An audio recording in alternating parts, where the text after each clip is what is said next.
Добрый дзень, шаноўныя слухачы. Сёння мы працягваем размаўляць пра грамадзянскую навуку, пра складаныя рэчы, звязаныя з кліматам, але простай мовай. І сёння мы хацелі бы звярнуцца да вельмі цікавай тэмы, паразмаўляць пра сферу хорека. Это ангельскі скарот, які тычыцца сферы гасцінічнага, рэстараннага бізнесу і кавярняў. І пра тое, як менавіта гэты бізнес адаптуецца да кліматычных і экалагічных выклікаў. І сёння мы хацелі бы паразмаўляць з госцьмі, якія завіталі да нас у студыю. Гэта кіраўнік фонду «Неруш Натура» Владимир Зуеў, а таксама ўладальнік кавярні «Една міласць» Іван Халкоўскі. Наколькі вось гэтая сфера хорека значная з пункту гледжання ўздзеяння на навакольнае асяроддзе? Я хацеў бы трошкі звузіць менавіта да блока рэка, да кулінарнага і гастранамічнага бізнесу, да грамадскага харчавання. І сапраўды гэтая сфера мае некалькі такіх ключавых момантаў з пункту гледжання ўздзеяння на навакольнае асяроддзе. Па-першае, гэта спажыванне электраэнергіі, таму што сучасныя кавярні, рэстарацыі, яны маюць электрычнае абсталяванне, яны маюць электрапліты, халадзільнікі, яны маюць асвятленне, і ўсё гэта спажывае электраэнергію. І нават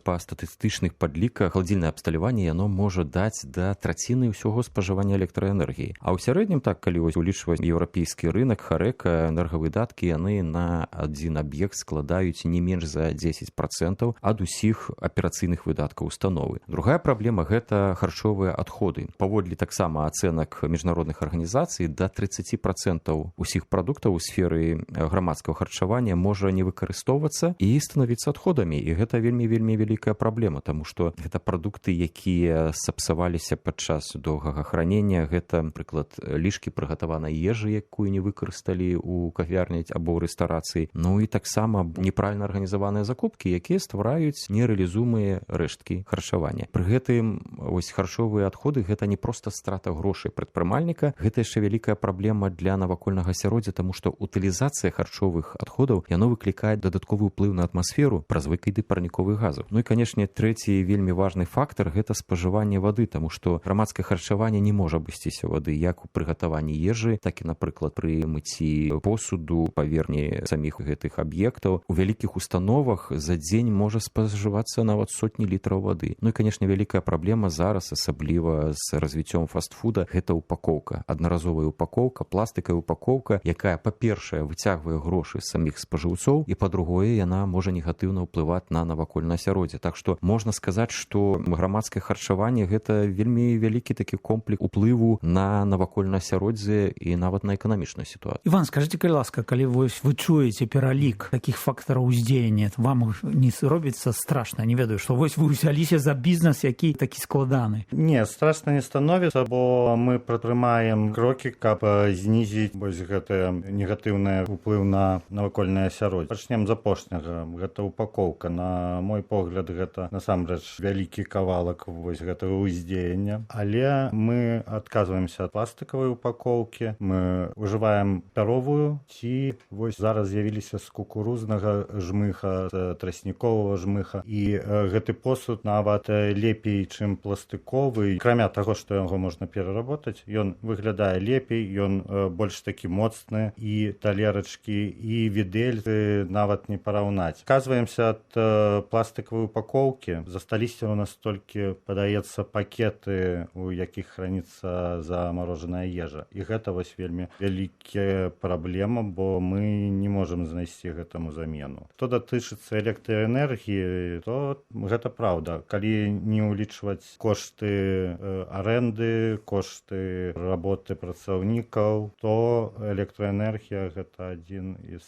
самых вялікіх выдаткаў. Владимир, вы казалі пра залежнасць нават пэўную, так, што вось гэтыя розныя элементы, вада, упакоўкі, электрычнасць. Якая тут залежнасць клімата? Сфера хорека это сапраўды кліматазалежная. Па-першае, то, што арыентуецца часам нават невялічкая кавярня на пастаўку прадуктаў не характэрных для нашай кліматычнай зоне. То есть, вы не знойдзеце ў Варшаве кавярню, якая б спецыялізавалася толькі, напрыклад, на гарбаце з нейкіх белавежскіх раслін. Кавярня гэта абавязкова кава, гэта гарбата, а гэта ўсё прадукты, пра якія мы гаварылі ў ранейшых сустрэчах, вельмі кліматазалежныя, і зараз на каву, на какаву адбываецца рост коштаў. І гэта ўсё адбіваецца і на прыбытку самого сектара хорека, і на на нашых кішэнях як спажыўцоў. Рэстарацыі, кавярні ўжо, это паказваюць эксперты на глобальным узроўні, яны ўжо сутыкаюцца, напрыклад, з парушэнняў ланцужкоў паставак тых ці іншых прадуктаў, не толькі кавы, але, напрыклад, і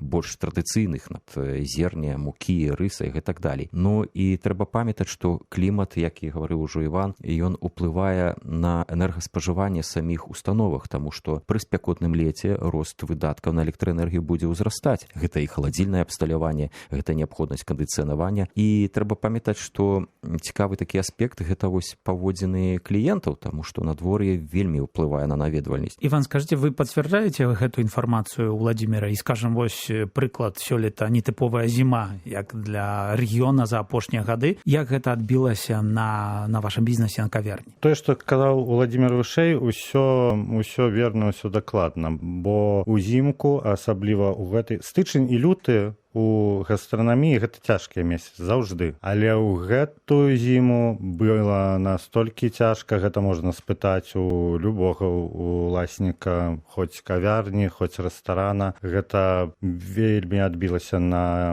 колькасці гасцей. Былі такія маразы, што людзі не выходзілі з дому наўпрост, і ім не важна, там у кавярні цёпла ці не, яны дома прыгатуюць. А чаму не замовяць праз дастаўку? А таму што дастаўцы ў такія маразы таксама не ездзілі. Ці вы імкнецеся вось гэтыя кліматычныя, экалагічныя моманты браць пад увагу ў вашай працы? Хацелася б удакладніць, мы больш не кавярня, мы перагарня кавярня, бо мы ставім стаўку на такую на дамовую кухню польска-беларускую. І што мы робім з электрычнасцю? На дадзены момант цяжка што-то зрабіць, знізіць. Мы так стараемся ўжываць меней электрычнасці, але яшчэ ёсць крокі. Ну, напрыклад, мы хацім замяніць фрытуру часткова, поўнасцю не адыдзеш ад гэтага, але фрытуру замяніць на такой эйрфраер. Ён, напрыклад, менш пажывае і няма вось гэтых адходаў, няма фрытуры, которую трэба аддаваць кудысьці на пераработку, якую, як я ведаю, нават не перарабатываюць, а наўпрост неяк захароніваюць. Спальваць в асноўным. Гэта па электрычнасці. А з тых мерапрыемстваў, акрамя электрычнасці, мы сартыруем то смецце, якое ў нас ёсць. Тыя, напрыклад, прыгатаваныя ўжо стравы, але якія падыходзяць до сроку спажывання. Ёсць добрыя сервісы, якіх можна размясціць гэтую як пачку неспадзянку за невялікія грошы. Чалавек прыйдзе, купіць. Мы гэта не выбрасваем, а чалавек танна пае. Але гэта так, што вы вымушаныя гэта рабіць, ці вы гэта хочаце? Не, ёсць такое жаданне, нават... ёсць такое жаданне. Яно не учора з'явілася, гэта неяк яшчэ калі былі студэнтамі, ну мы там ехалі аддыхаць каля озера і заўжды забіралі не толькі адтуды сваё смецце, а і ўвогуле смецце, якое хтосьці пазаставіў. Так што такі падыход да экалагічнасці ён давно сфарміраваўся. Ну вось і у працы таксама стараемся гэта ўжываць. А як на гэта рэагуюць спажыўцы, кліенты? Ці гэта можа быць нейкім элементам такога вашага маркетынгу? Так, дакладна, бо зараз асабліва маладыя людзі звяртаюць увагу, ці сартыруецца смецце у пункце харчавання, у якую упакоўку пакуецца. На гэта часта звяртаюць увагу. І як з пазітывам адносяцца да тых, хто ўжывае не пласт. Ну і таксама папулярна становіцца шматразовыя тэрмакубкі, там калі просяць, напрыклад, каву прыгатаваць менавіта ўласны тэрмакубак, а не ў аднаразовы стаканчык, нават калі ён і папяровы. Владзімір, ну але вы як эксперт, што вы бачыце на такім, можна сказаць, агульным узроўні? Якія змены кліматычныя, якія вось новыя тэндэнцыі становяцца рэальнасцю для бізнеса? Калі паглядзець навогуле на гэтую сферу, вось у Еўропе, в Еўрапейскім Саюзе, то многія прадпрыемствы ў гэтай сферы, яны, па-першае, сутыкаюцца з гэтай пэўнай невызначанасцю па тых фактарах, якія узгадваў, напрыклад, і прадукты харчавання, і, напрыклад, рост выдаткаў, звязаны з упакоўкай, і ўжо змяняюць сваю стратэгію. Такія прыклады ёсць. Па-першае, вельмі папулярна ўсё-такі гэта гэта так званае павольнае харчаванне, то есть не фаст-фуд, а пераход за нармальным перакусам, за столікам з шматразовага прыгожага посуду, які ўжо не стварае столькі аднаразовага упакавання. І шмат якія кавярні, нават невялікія, яны ствараюць вось гэтыя тэрасы, дзе можна спакойна у летні дзень у ценьку пасядзець, папіць кавы, нешта з'есці. Гэта вельмі вялікая тэндэнцыя, якая праяўляецца, яна адбіваецца тым ліку на прыбытку кавярні. А па-другое, прадпрыемствы ўсё-такі пачынаюць думаць стратэгічна наконт кліматычных фактараў. І вось гэтае парушэнне ланцужкоў паставак, напрыклад, той же самай кавы або рост коштаў на каву, ён прапануе магчымасць дыверсіфікацыі напояў. Напрыклад, у таго ж самага Івана ў кавярні, акрамя традыцыйнай кавы і гарбаты, ёсць камбуча, якая з'яўляецца мясцовым прадуктам, якая ў меншай ступені залежыць ад гэтых кліматычных фактараў. І шмат народу якраз пераходзіць на такі цікавы напой, асабліва ў летні час. І трэба разумець, што вось і спёка, і моцныя маразы, яны павялічваюць спажыванне электраэнергіі, з аднаго боку на халадзільнае абсталяванне, з другого боку на нагрэў памяшкання. І таксама шмат якія кавярні, яны ўсё больш укараняюць экалагічныя рашэнні, напрыклад, у выглядзе альтэрнатыўных крыніц энергіі. Сонечныя батарэі на даху рэстарацыі або кавярні гэта зараз не навіна. Так што рынак Харэка, ён знаходзіць гэтае рашэнне, каб зменшаць свае выдаткі і зменшаць свой уплыў на навакольнае асяроддзе. Дарэчы, вы, Іван, сказалі, што ёсць пэўныя моманты, дзе вы не ведаеце, што зрабіць, каб, скажам, палепшыць сітуацыю ці зменшыць выкіды. Ці могуць дапамагчы эксперты і ўвогуле, ці вы шукаеце дзесьці такую падтрымку і дапамогу? На данный момент мы працуем у гэтых пытаннях з Уладзімірам. Што можна зрабіць? Такія фонды, як Неруш Натура, робяць такі экалагічны аўдыт і прапануюць крокі і мерапрыемствы, якія дазволяць знізіць і ўплыў на асяроддзе і знізіць кошты самой кавярні.